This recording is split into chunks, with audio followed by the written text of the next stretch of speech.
at every city, taking the learning from Cleveland and making Phoenix better than we did next because of that, and taking all the learning from Phoenix. You know, every city you go to is different, and every place you go you learn something. And then moving on to Indianapolis and making it even better, and so on and so forth. So I can in no way overstate the value that they have brought to the program, not only from an academic standpoint, but from a practical level when you're on the ground actually doing it with your sleeves rolled up, sweating on the parking lot in Memphis at the church. It's real. It's really real. So if anybody has any questions right now before I introduce Jeff for Peter, I'm happy to take them. I just have a question. How do the fugitives know that it's being administered where and like how do you reach them? Billboards, radio PSAs, television PSAs, word of mouth from the volunteers, word of mouth from, we have a ministerial breakfast that the pastor who's leading the program, we ask him or her to put together for us, usually 2 or 3 weeks out. And then he'll invite or she'll invite her colleagues to come in and run the community.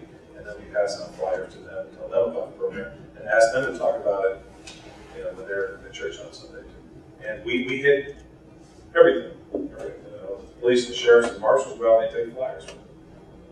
They just go around and say, hey. But we realize that primarily it's driven by the church. The radio PSAs and the television PSAs, which are at the heart of it, and Jeff can talk about the data that they've collected that shows why most people come in and they respond to in terms of media. It's the credibility of that pastor. Pete, God knows he's Pete, and he does the work that he does as the marshal of the district. But if he gets up and says fugitives on TV, you know, you really come in, I like to say, okay, there's a certain problem with that. But if Bishop Johnson of the House of the Lord goes on TV and he says, you can come to my church and say, okay, it's not a trick. It's a whole different message that's being delivered because they're two completely different jobs with the Did you have any preliminary discussions with offenders to see if this made sense from their standpoint? I'm sorry, discussion. Did you have any preliminary discussions with offenders or ex-offenders to see if this concept made sense from their standpoint? Well, again, if you look at what we know is the first day we have the least amount of people. And the next day it doubles, third day it triples, and the last day is off the charts. That's because of word of mouth and trust.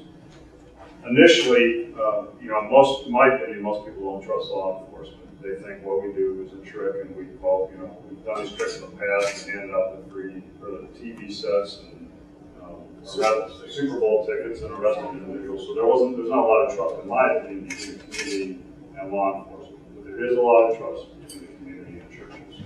And when that, as Doug said, when the bishop or the minister or the priest is out there and advocates for it, they trust his word and they trust that judgment. And that's what makes a difference in this. Now, we've interviewed a lot of fugitives who surrendered in the program, and I think pretty much everyone still is a little leery, thinking this potentially still could be a trick. But they like the program, they respect the program, they respect that they're being treated with courtesy when they're surrendering. And that's something, according to them, that they don't get when they get put on the police department, sheriff's department to surrender. You know, clearly we had 2 people come in.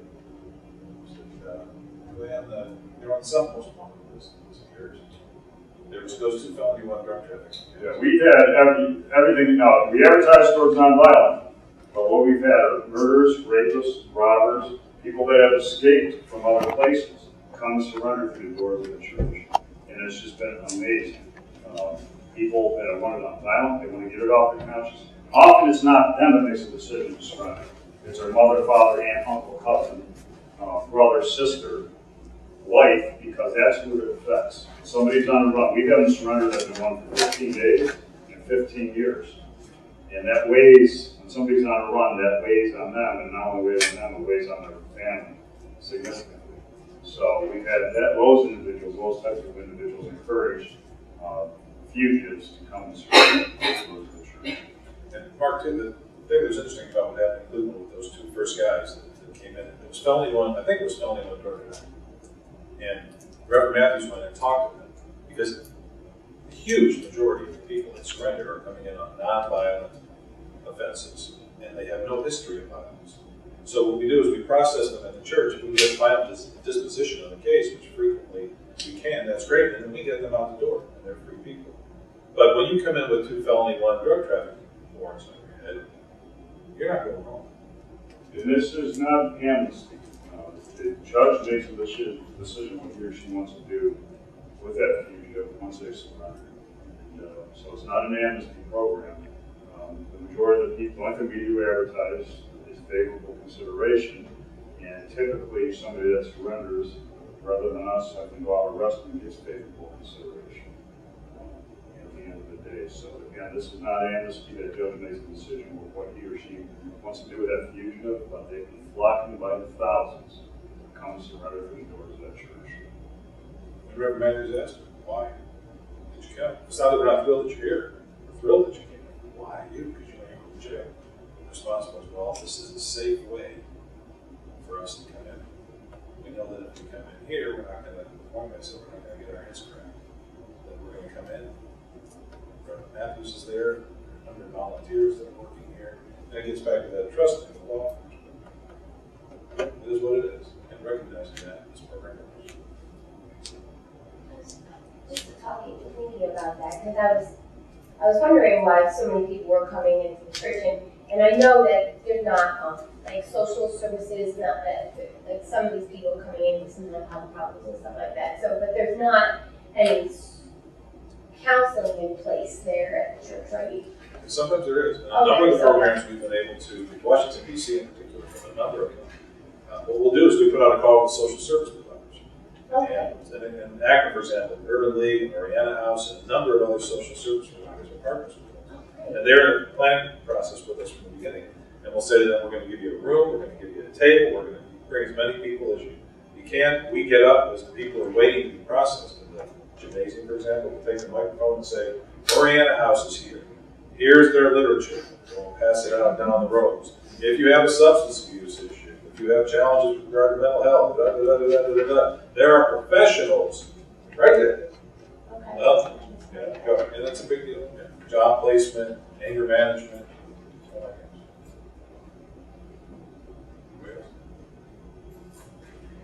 of stuff. Dr. Jeff Kretschmar, Institute for the Study and Prevention of Violence Against the Youth. Thank you.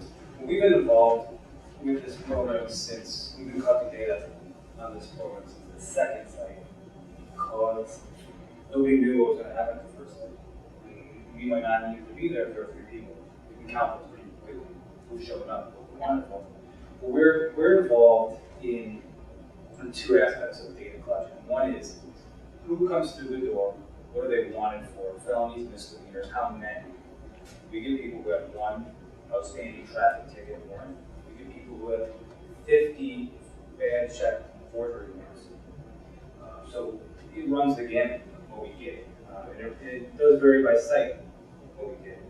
So we collect that information that we transfer back to the Marshal service so that they know who's coming in, what they're wanted for, how many felons are coming through the door, the amount of time since the warrant was issued, how long have they been on the run for, what's the average amount of time they've been on the run. We also collect information related to why did you come in? Why are you doing this? Why are you walking involuntarily to this place and surrendering, knowing you could be going to jail? So it's a scary thing. Why are you doing this? How do you hear about it? We can inform other cities what the most effective way of communication is about how do you hear about it. Is it TV? Is it word of mouth? And then we can use that information to focus funds on TV or newspapers, whatever. So there's the statistics that we need to collect, the numbers. And then there are statistics that we're more interested in from a social science perspective. Motivation, why are you doing this? Would you have done it if not for being in church? Those issues. And we give the surrenderies can voluntarily take a survey that asks a lot of those questions. They don't have to, but they can. And most of them do.